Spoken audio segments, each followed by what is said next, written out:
America Newscape shares History Matters August 16 to August 31, 2023 via the Grateful American Book Prize. A bi-weekly feature courtesy of the Grateful American Book Prize showing our children that their past is prelude to their future by John Grimaldi and David Bruce Smith. Roanoke Colony, just off the coast of North Carolina, was the first settlement in America. It was founded by Sir Walter Raleigh in 1585, but a year later, the newcomers were suffering so badly from dwindling food supplies and Indian attacks that they sailed back to England. History.com reports, in 1587, Raleigh sent out another group of 100, under John White.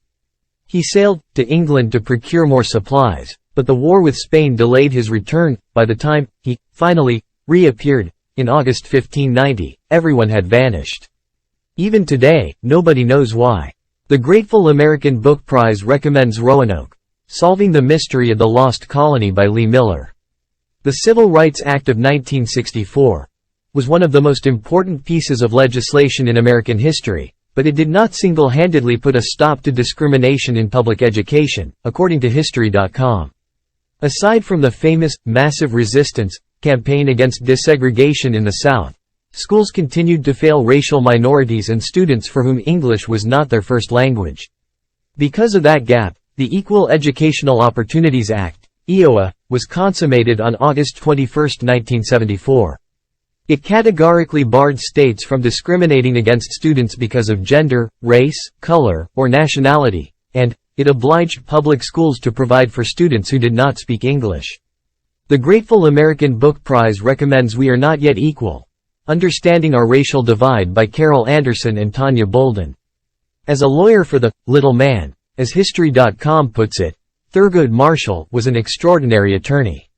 He attended Howard University Law School and graduated magna cum laude in 1933. A year later he was working for the Baltimore NAACP, and by the time he was 32, in 1940, Marshall was the organization's chief counsel. Over the next 2 decades, Marshall distinguished himself as one of the country's leading advocates for individual rights, winning 29 of the 32 cases he argued in front of the Supreme Court. In 1954, he protested the landmark case of Brown v. Board of Education of Topeka before the Supreme Court upending the so-called separate but equal principle of laws designed to achieve racial segregation by means of separate and equal public facilities and services for African Americans and whites. On August 30, 1967, Thurgood Marshall became the first African American confirmed as a Supreme Court justice. The Grateful American Book Prize recommends Thurgood Marshall, American Revolutionary by Juan Williams. Please visit facebook.com/Grateful American Book Prize and please consider subscribing to this channel and visit their website grateful-americanbookprize.com.